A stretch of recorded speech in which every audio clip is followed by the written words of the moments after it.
TMA friends, mark your calendar for the TMAE Summit happening October 19th through the 21st in New York. It is the premier event designed for trademark administrators and professionals who keep IP operations running smoothly. Join peers from across the country for this exciting event, providing focused education, interactive discussions, immersive workshops, and valuable networking, all in a collaborative and welcoming environment. At the TMAE Summit, you'll gain actionable insights from sessions led by industry leaders tailored to the trademark administrator role, peer-to-peer learning through dynamic roundtables addressing real-world challenges, and high-value connections with colleagues, speakers, and industry leaders. Whether you're looking to refine your processes, sharpen your paralegal skills, or expand your professional network, the TMAE Summit offers the tools and relationships to help you excel. It's really an event you won't want to miss. So make your plans now and get ready to be a part of the conversation. Hi, everyone. It's Tracy, content producer for the podcast, and I'm excited for you to hear this episode. One of the themes that comes up again and again on the TMA talk show is that careers rarely follow a straight line, and this episode may be one of the best examples yet. We're talking about growth, opportunity, mentorship, and what can happen when you're willing to say yes to something a little outside your comfort zone. Our guest, Kane Ridley, has spent more than 2 decades in the trademark profession, building a career that has taken him from renewals and formalities work to leadership roles, legal technology, international speaking opportunities, and industry advocacy. Along the way, he shares powerful lessons about building your personal brand, investing in relationships, and creating opportunities rather than waiting for them to appear. This episode is especially inspiring because it shows that there isn't just one way to build a successful career in trademarks. Whether you're just getting started or thinking about what's next, there's something in this conversation for everyone. Hope you enjoy. Let's dive in. Welcome to the TMA Talk Show. The TMA Talk Show will take you into the heart of the TMA community, highlighting the trademark administrators as a force to be reckoned with within the intellectual property landscape. Hosted by yours truly, Emily Quackenbush, along with several surprise guest hosts, the TMA Talk Show will focus on the IP community, collaboration, and the unique contributions of each episode's special guests. This is the TMA Talk Show. Because while the rest of the world is busy building, marketing, and launching, the trademark administrator is quietly, or not so quietly, making sure you still own the name you're so proud of. Oh, and hey, of course, this goes without saying, but All Legal is a legal tech company and not a law firm. Nothing here in this episode should be considered legal advice, and this presentation expressed the views of our speakers and not necessarily those of Alt Legal, the TMAE, or the views of the hosts. Welcome back to the TMA Talk Show, where we spotlight the voices shaping the TMA community. Today we're talking about something that's been quietly shaping this profession for years now, the shift from administrative support into genuine business strategy. For a long time, the trademark professional's job description was pretty easy to write. Renewals, docketing, formalities, basically just keep the wheels turning. But anyone who's worked in this field for 5 minutes or more knows that the story is changing fast. Trademark professionals aren't just processing paperwork anymore. More and more, they're shaping how firms' legal departments actually run. Today, we're joined by Kane Ridley, and honestly, his career is basically a case study in that exact transformation. Kane's journey started over 20 years ago in the trenches of IP administration, and it's brought him all the way of being a director at Alt Legal. In between, he's co-founded a company, led trademark departments, sat on international committees, and represented the paralegal community at industry level, all while staying hands-on with the people, processes, and technology that make modern IP operations work. Kane began his career in 2004 as a team leader at CPA Global before spending close to a decade in IP renewal roles at firms including Reddy and Gross, Venner and Shipley, and Kilburn Strode. There he did the kinds of formalities work most of the profession never sees, but what everything else depends on. In 2014, he joined Kelty, where over nearly 9 years he moved from IP renewals into trademark and domain name formalities manager and eventually head of trademark services. In 2023, Kane co-founded the firm arm of Avion, taking on a partner and business development role that pushed him further into the strategic commercial role side of business. Alongside all of this, Kane has spent more than a decade contributing to SITMA. He currently sits on the SITMA Paralegal Committee and represents paralegals on the SITMA Council, as well as serving on INTA's Trademark Administrators Committee. Through it all, he's been a vocal advocate for trademark professionals and elevating the TMA role in the global stage. All this led him right to where he was supposed to be today. Kane is the director for the UK and EMEA at Alt Legal, leading the company's commercial growth across the region. Kane, it's such an honor to have you with us today. Welcome to the show. Wow. Thank you so much, Emily. Thank you for having me. Actually, yeah, when you hear it, it's been a journey. So I'm very happy to be here today and to talk through, what's a really, really important topic. Oh, absolutely. We're going to start with some rapid fire questions to help our listeners get to know you just a little better. So you started your trademark industry career at CPA Global in 2004.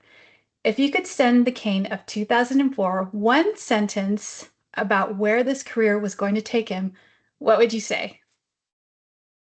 One sentence. It's a tough one. I don't know. I'd probably say, don't sweat so much over the small stuff. It all comes out in the wash and enjoy the ride. Wonderful. That's awesome. And what's one skill from your renewals and formalities days that you still use every single day, even now that you're in such a different role? I suppose, some of those foundational skills. So these are skills that, any role within the industry you really need. And that's probably, attention to detail and, the ability to kind of prioritize your to-do list. Because, if you can't do those kind of foundational skills, then the rest of the work on top becomes a bit too much. So you need that strong foundation. And once you've got those skills, really, you can go anywhere with that. Yeah, that's right. Absolutely. And quick one, SITMA or INTA, which committee meeting are you more likely to drop everything for? Ooh. Oh, there's gonna have to be a politician's answer here, and you couldn't separate the both. Both fantastic institutes for the profession globally. Inter obviously on the big international scales, fantastic work in bringing a global community together. But of course, SITMA tirelessly champion the UK profession. So yeah, politician's answer is definitely wouldn't be able to pick one over the other there. That's right. Good answer. That's the safe answer. You don't want to upset anybody. You've worn a lot of hats: team leader, formalities manager, co-founder, business development, and now director. Which title surprised you the most when you first got it? That's another good question. I would say probably becoming those initial management roles, because I think that when you first get those opportunities, you're relatively unknown. So your managers at the time are really kind of they're putting their faith in you that you can do that job. And I think looking at my career particularly, those kind of first foundational roles really set me up for everything that came. So yeah, I would say that those early management team leader roles were the ones that were perhaps at the time a bit surprising to get, and I was obviously very thankful to get them. And they really put me in a good position for everything that came. Yeah, that's right. And they helped you grow, of course. Yeah, for sure. Yeah. Last one. What's the one piece of tech that you couldn't do your job without?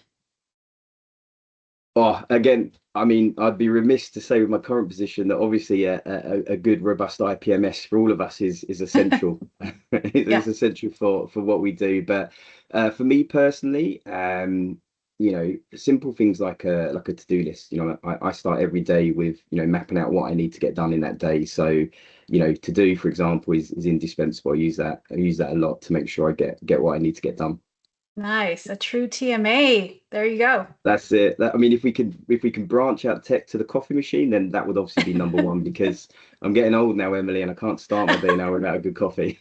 Yeah, I saw you were celebrating a big one this year. I did see those posts. That Yes, was yeah, lovely. yeah. I know. Congratulations. I know. It's not every day you get to turn 25, so That's right. And that's another reason why Kane is so loved in the community, his sense of humor, everybody. So there you go. Okay, let's dig in properly. Kane, you've been in this profession for over 20 years now, starting out in the operational side of IP and formalities. Now you're the UK and EMEA director at Alt Legal. Can you walk us through that arc and what did that path actually look like? yeah, for sure. So like you said, I started out in an operational role. And that was really, just learning the industry. And I think that indicative of the early sort of 2000s, a lot of people kind of fell into IP, particularly on the the formalities and the administrative side. So I gravitated towards renewals eventually because for me it was, client interaction was quite rare in the kind of the administrative roles, particularly in London where I've worked. But with renewals, you did get the opportunity to get client work. So that's why I really liked renewals. But then I suppose for me that the real kind of shift in my career would have started probably at the time I was at Kelty. There was a chap at the time called Roy Scott. He was a huge ambassador, and I know many people on this team and globally will know Roy. And without Roy, honestly, I wouldn't be here today. He really took me under his wing, and he kind of exposed me to a different side of the industry that I hadn't seen at that point. And that really kind of, I suppose, when I look at my career, there's kind of two phases, and phase one was very much, that traditional, roadmap, working in formalities, working in operations. It's when I became good friends with Roy, and he, he put me on the stage in terms of doing public speaking, which I'd never done before, and still terrifies me to this day. And then that really kind of opened up opportunities that perhaps I wouldn't have necessarily had. And then really once you start doing those kind of things, it's all about keeping that momentum. And really those opportunities I had then led to some international travel, which meant I started to build a global network. And I think, Emily, I think we maybe met on one of my very first into trips. So I've been incredibly lucky with being sometimes in the right place at the right time. I think you need an element of luck. But then perhaps once those opportunities kind of arose, I really made sure that I took as much as I could out of those. And then time helps. You become a bit more, when you get a bit more seasoned into the industry, you become a bit more aware about where you want to be, what you want to do, what your passion is. I also, I suppose, you become a bit more self-assured in your ability. And that really just helped me to forge on and then take maybe more strategic roles that, perhaps when I started in the industry were positions that maybe never would have been an option, or I certainly wouldn't have thought that would be what I was doing. But kind of the way that my career developed, I just was very lucky to get opportunities, and once they came about, I really made sure that I took the most out of them. Right, right. And sometimes it does take that one special person, one special connection, and then you seize the moment. So it also had something to do with your, skill, your talent, your personality, and you took that into consideration as well. And then the networking and meeting folks. It's very Yeah, important. yeah, 100%. And this is something that Inter and Sitmar as well do very well. And I think, mentorship is exceedingly important at any stage of your career. I think you always, can learn from other people. And like I say, I think if I would, to maybe the younger people in the audience that are up and coming in their career is, seek out someone that you kind of, I would like to be there one day. And and maybe reach out and say, look, I admire what you do, and I'd love to learn a bit more. I think that's an incredibly good, a good thing to do. And like I say, I was just very lucky that Roy happened to be in the same company that I was at the time, and he really took me under his wing. Yes, absolutely. A lot of TMAs and trademark professionals still get filed under admin support, even when the reality of their day-to-day jobs look nothing like that anymore.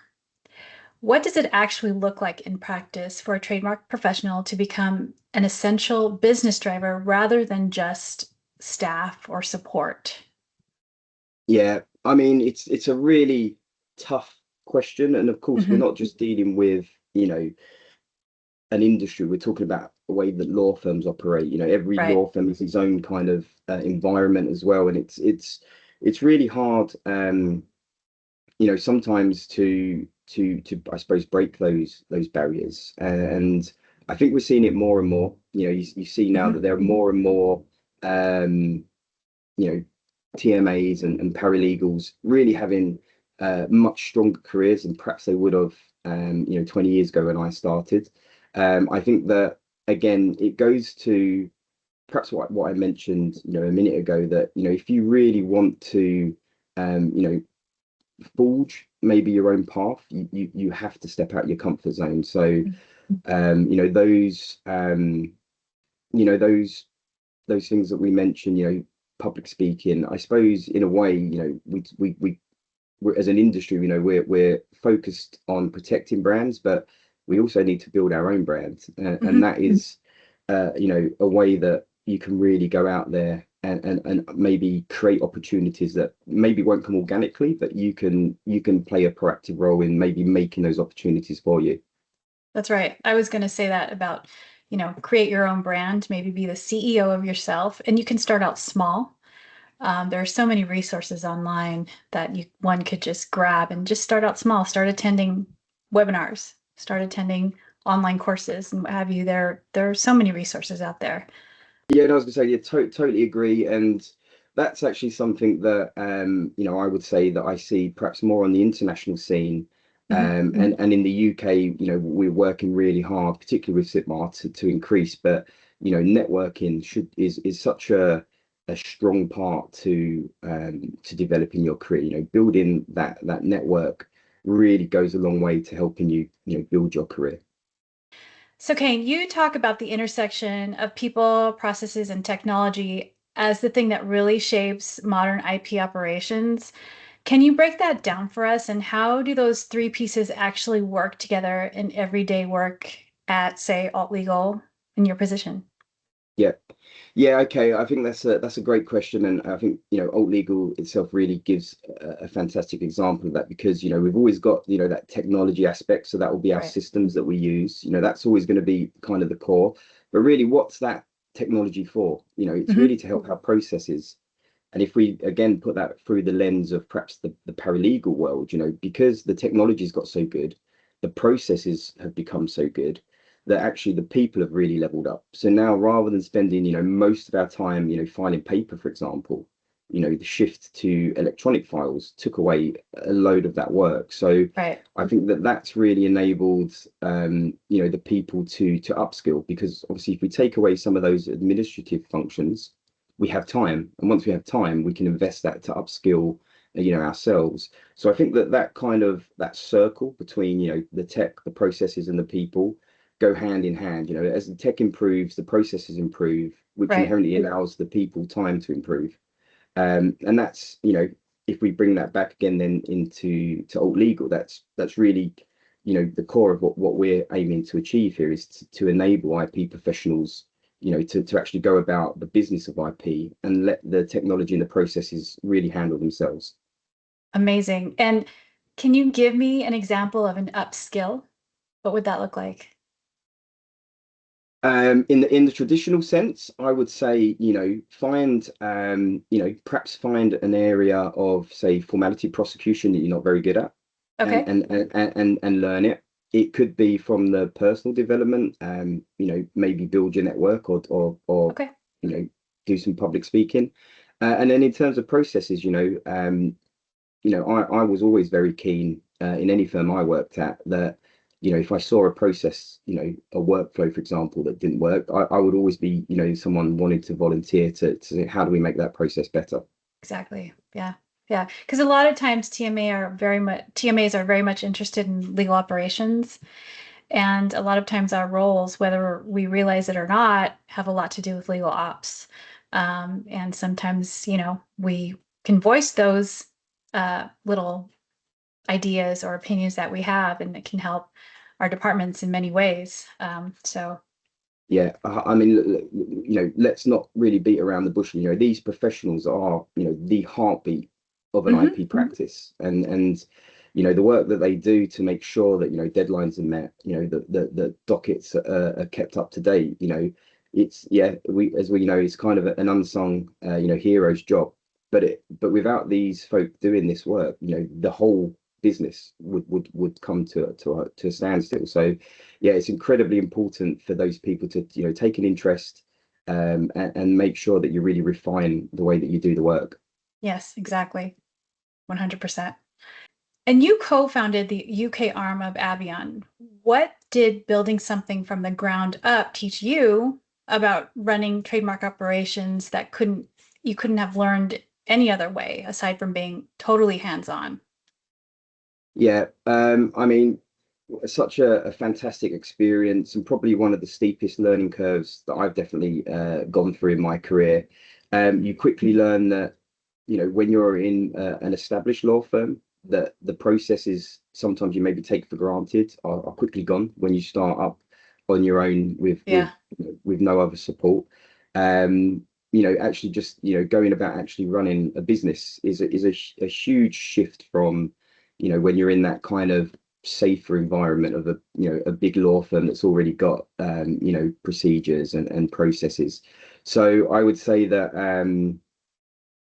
it maybe goes back to how we just said it's really knowing what do you want to achieve, how do we actually do that, and then making sure that you map out how you implement it, make sure you get it in, and that again, perhaps those foundational skills that we spoke about, making sure that you have a to-do list, you keep to it, you're very diligent. We work in a deadline driven industry, so we had to make yeah, sure that those were managed. And then yeah, like I say, that was one part of the job, and then there was the whole other aspect of the business development and building out that office. So it was yeah, really yeah, fantastic time. Learned so much, made friends around the world. sure. But yeah, I would suppose my main takeaway would be that you have to just be really really committed to making sure that you get the job done, and at the end of the day the client's satisfied. Yeah, committed yet flexible, right? Yeah, yeah, for Because sure. yeah, Yeah, yeah, yeah. and you did mention something about, relying on such a structured place such as a law firm. But and they do have strong foundations. Yes, I work at one.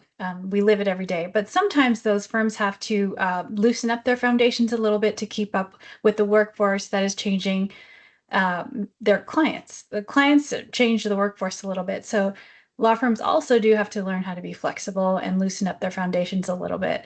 And dare I Yeah, say AI, you got to learn how to move with your clients as well. So that's a yeah. very important aspect as well. And I think that's where TMAs play an important role, So, um, It's great. That's great input. I think two analogies there is I always have a rule that if you mention a workflow and the first answer is, that's the way we've always done it, that's the right. key word to review that workflow.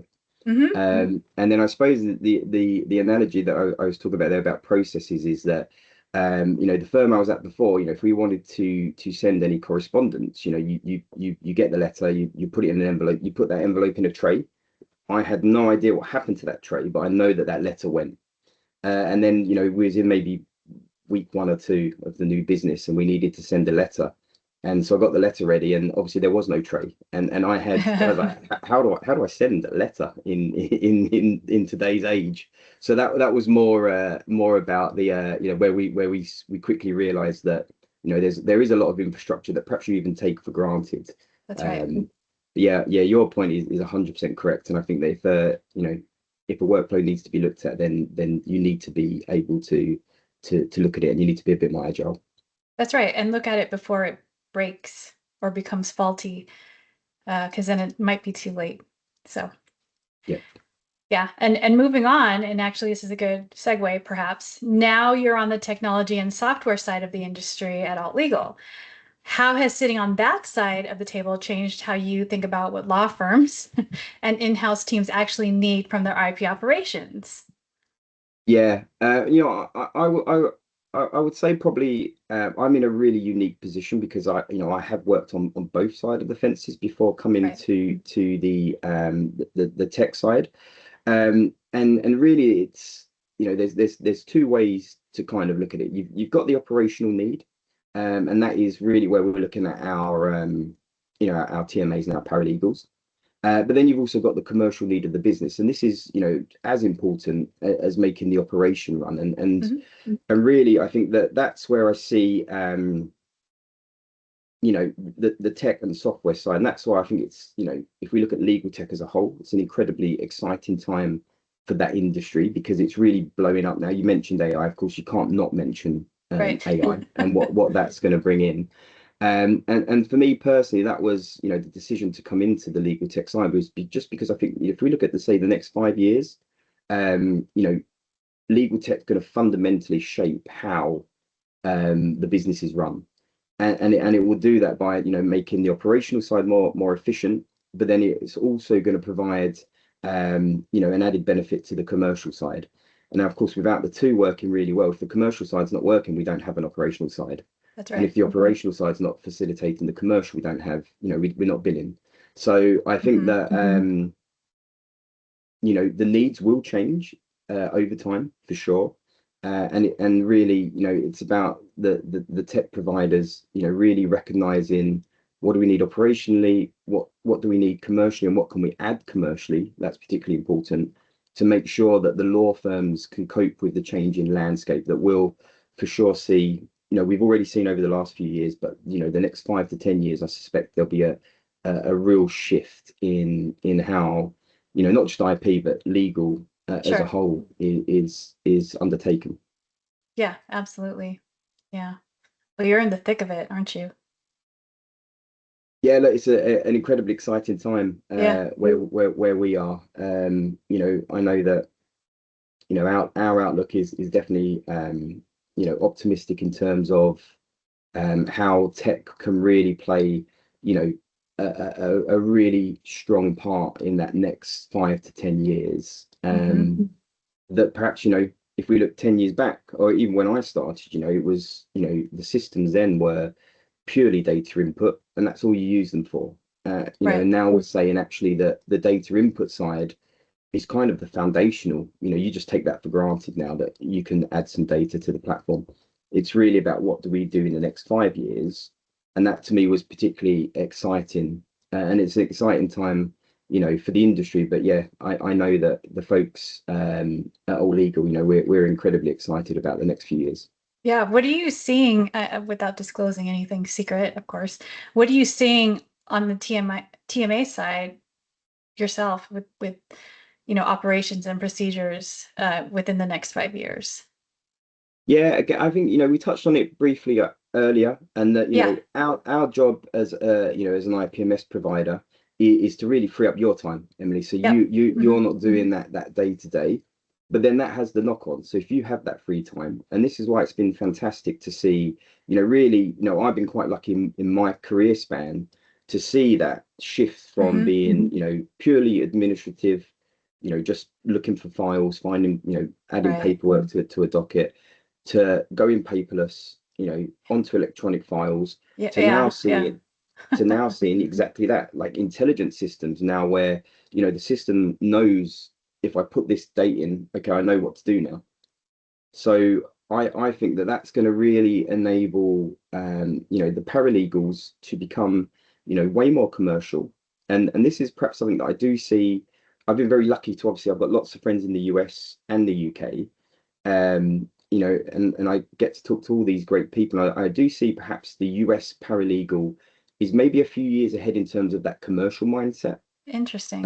and that's something that we're really working on, in a UK sense. And I think that technology will allow those paralegals to really blur the lines between perhaps a senior paralegal and a trainee. Used to be very distinct, whereas now I would argue that actually a senior paralegal and a trainee are very much on par. Hmm. and it's just about how as a business we utilize those two people. So I think that, yeah, to answer your question, I think that the advancement of tech is really going to enable our paralegals to become a more of a commercial asset to the business, rather than just a data entry asset. Yeah, absolutely. It's an exciting time. It really is. Yeah. And outside of your day job, you've spent more than a decade with SITMA, where you are now on the paralegal committee, and you've spent time on INTA's Trademark Administrators Committee. What drew you into that leadership work, and what have you been trying to accomplish through it? You've already accomplished a lot, but what else are you trying to accomplish? Yeah, no, like, I've been so lucky to like I said, meet people from all over the world. Again, without Roy pushing me to do Yeah. it, I definitely wouldn't have done it. And I often tell people, because I quite often find myself public speaking, or and I absolutely hate it. It really terrifies me, but I do it quite a bit.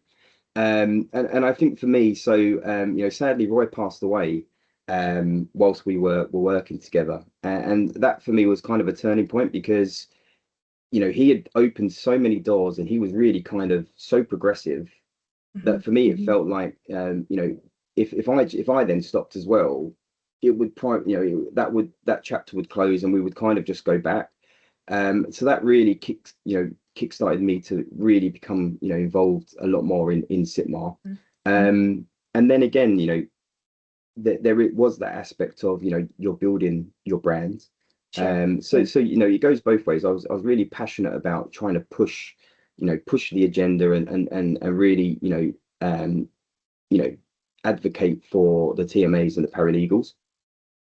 But of course, a side part of that was, it helped me, get to events, or attend speaking slots that I probably wouldn't have normally got access to. So it's been a huge part. Still really involved in it. Still love doing it. Yeah, and I think that we just need to keep pushing. Even my short time, you've been involved in Inter a lot longer than I have, but even my short time there, you look at what we've achieved on the TMA committee. It's all fantastic work, and it's a great community, great global community. And the same on the attorney side. The IP industry as a whole is inherently a fun place to work. And lots of great people from around the world. So yeah, I think that it's been a real sort of passion project of mine to be lucky in a way as well, that to be the voice, particularly in the UK, for paralegals, and hopefully that there's lots of people that can take that role up in the future as well. Yeah, absolutely. And there's so much more to be done still. So don't stop. I won't stop if you don't stop. So keep it going. That's it. No, there's loads of exciting opportunities, and we talked about earlier, that diverging of careers, but it's not just really even going on to, say, the vendor side of the business. I've got some good friends that were really good paralegals. They've gone on to recruitment.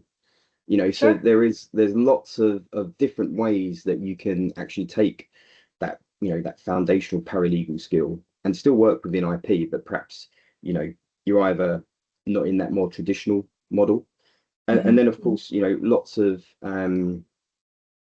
of paralegals now, they'll come in, and they'll go on to qualify, and actually I think that creates a much better quality of trainee. If that they've gone through that paralegal background, because they understand how the job's done, so they have a better appreciation of time. For example, how long does that task take? I have a better understanding.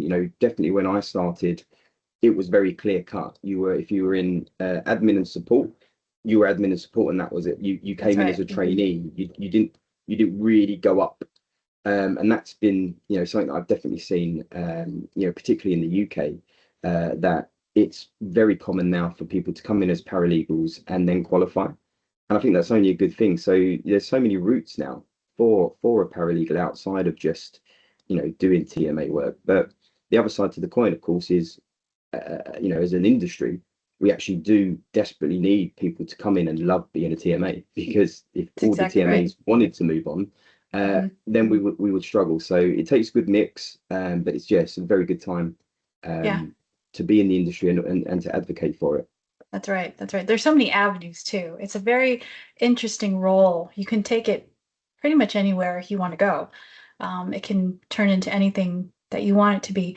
In fact, shameless plug, we're actually doing a two-part series where we're going to do to attorney or not to attorney, where we've had paralegals take the avenue of becoming an attorney, and where we've taken, some people have taken the avenue to go from attorney not to attorney and become more of a paralegal role or director role like you and some stuff like that. So stay tuned, folks. Yeah.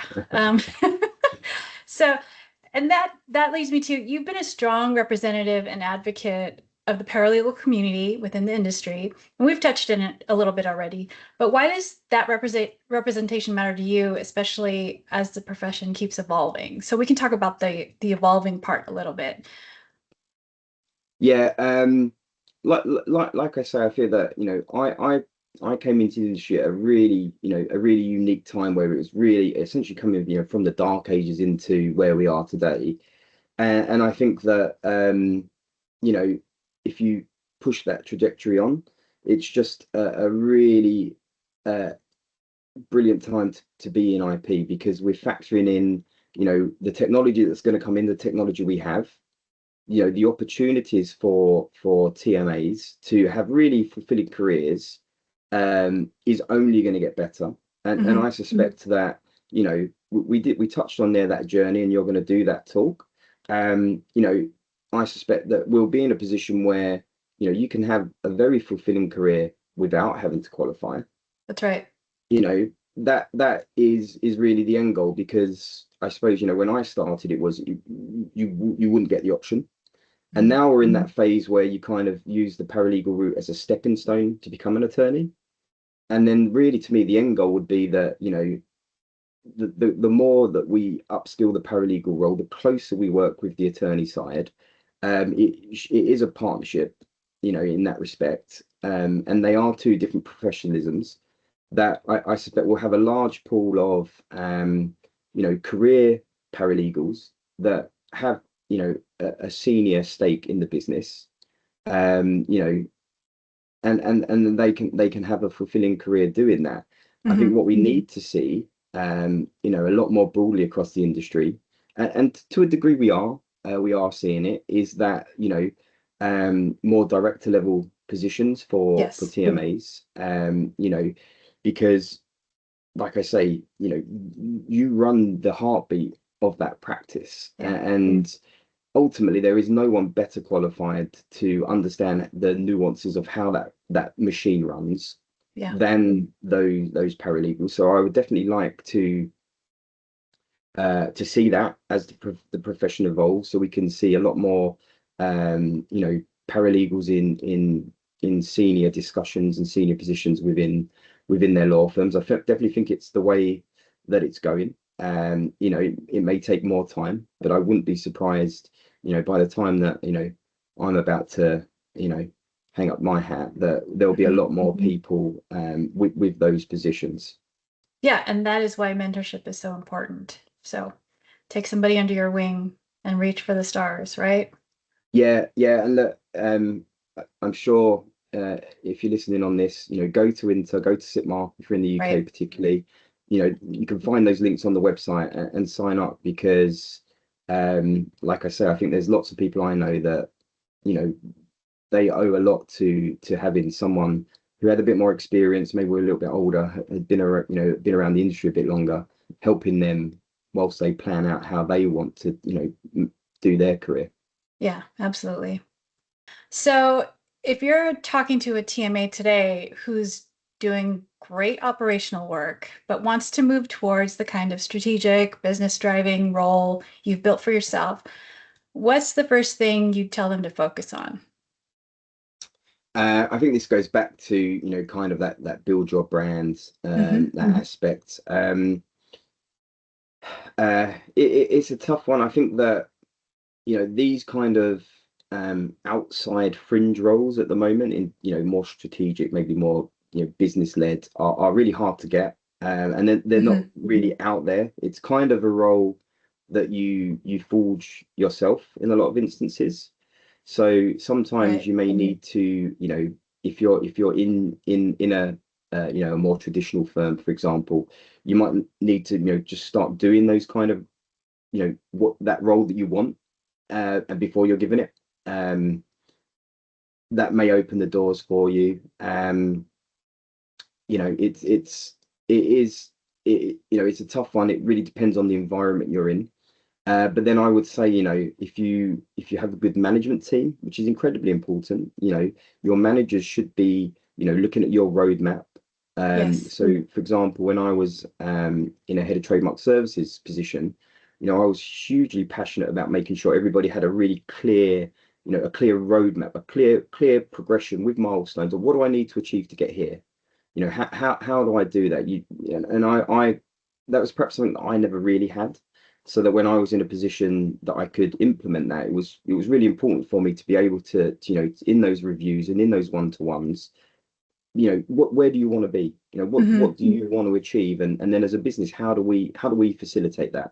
You can't always do that, of course, and sometimes you might have to be realistic and say, well, for us, that's not an option. But then at least you've given that person, the knowledge to say, okay, well, if I can't do it here, and I am dead set on doing it, then perhaps here's not right for me. So I think that this can be really hard, and I'm lucky because I'm relatively senior, I'm quite well established, so I feel relatively confident to state my case. But there was a time when I was really young and new, and I would have been too maybe shy, or I didn't want to ask what I really wanted. But if you've got the right kind of management, in your reviews, there's absolutely, to my mind, no reason for you to state, okay, I would like to do this. Build yourself a business case.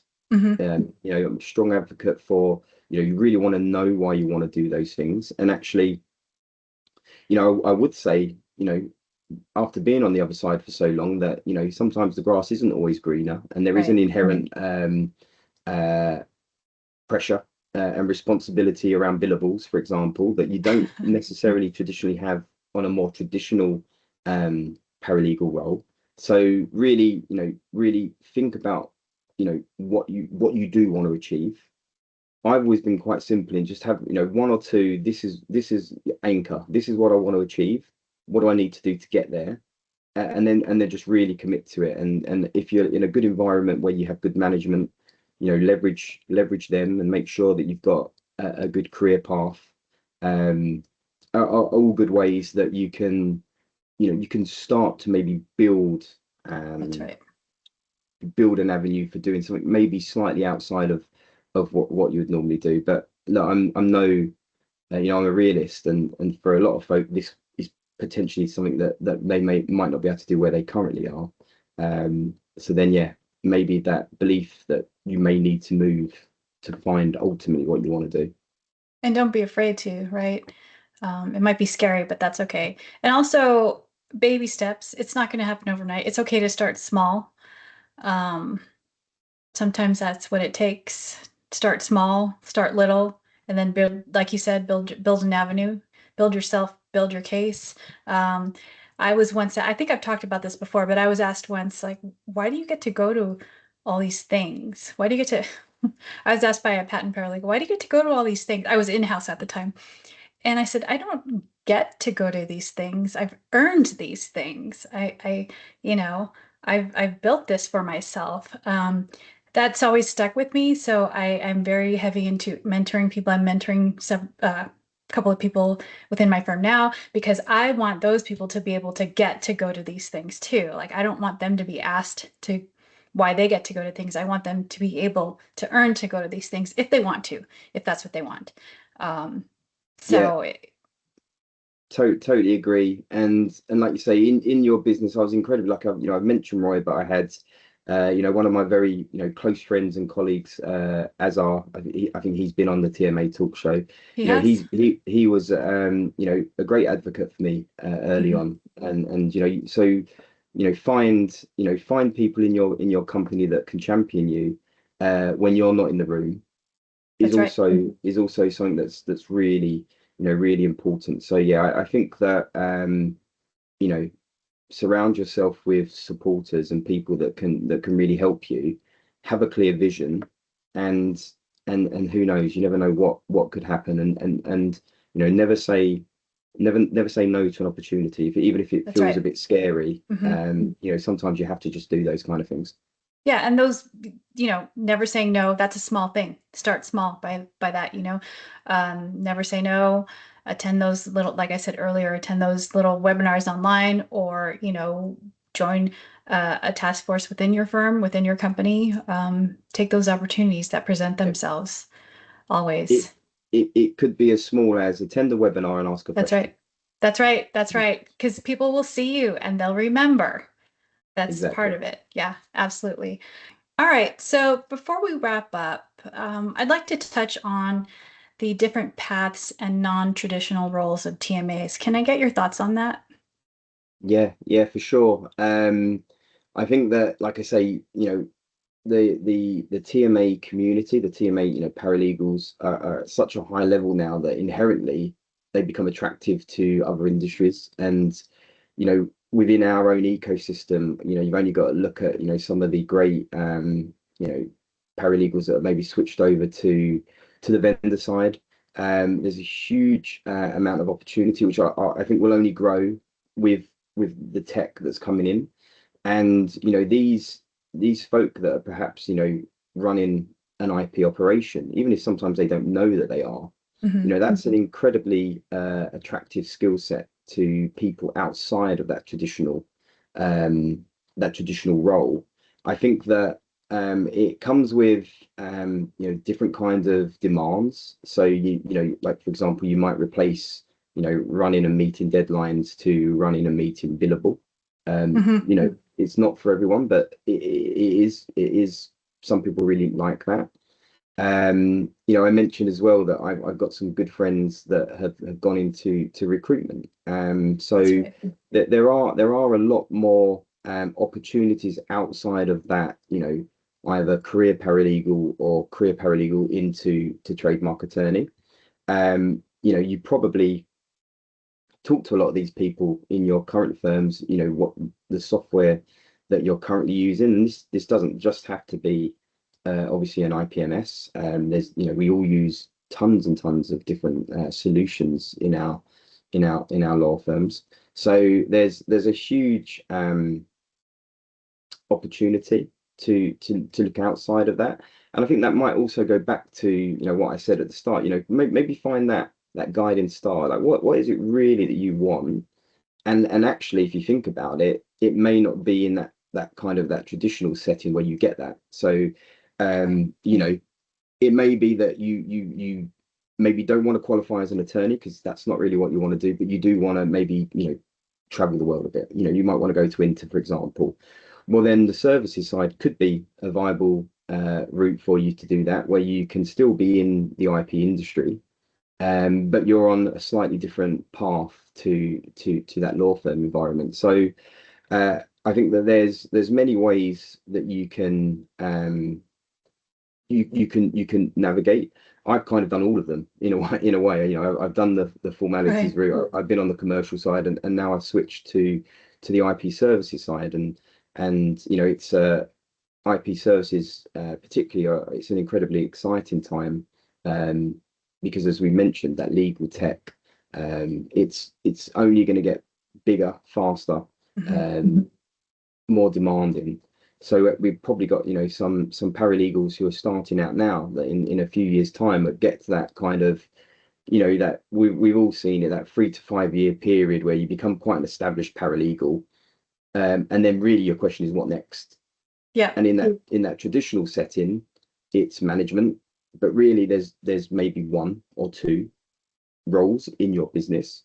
So if you can't get those, then that's where you start to stagnate. So perhaps if you're in that role currently, but you know that you want to, you maybe are a bit more commercial, or you do like the idea of, being perhaps in a more client-facing, target role, then maybe consider a vendor side, um, or or look into actually the operational side. And like I said, recruitment could be an option outside of those more traditional linear path, either career paralegal or switching on to qualify and becoming a trademark attorney. Yeah, wonderful, wonderful. Okay, well, Kane, thank you so much for being with us today. Congratulations on your fabulous career. You're a wonderful person to be in this community, and we really appreciate you. Thank you. Thank you so much for inviting me on. At the TMA Talk Show, we like to highlight a trademark administrator or someone in the TMA community who has inspired our guests. This episode's adminspiration is Daniel Smart. Dan is the current SITMA president and a trademark attorney for Stobbs. Dan gave Kane his very first ever role in IP and has tirelessly championed the UK paralegal scene. He has run and led the UK SITMA paralegal course, chaired the paralegal committee, and is generally an all-around champion of paralegals. Congratulations, Dan. Thank you for supporting our community. So, what is the line between celebrating a culture and exploiting it? In our next episode, we will untangle the complex web of cultural appropriation versus appreciation. Moving past the surface level debates, we'll explore how Western intellectual property law, trademark strategies, and entertainment policies intersect with the protection of traditional cultural heritage. We'll see you there. The TMA Talk Show is a production of Alt Legal and the Trademark Administrators Exchange. And before we go, a big thanks to our amazing team. Content producer, Tracy Cook. Chief editor, Jernez Owens. Editorial producer, Bree Van Thiel. Social media manager, Sam Hands. And original music by Sunny St. John. This was made by TMAs for TMAs. Until next time, stay inspired, stay curious, and always keep transforming your tomorrow.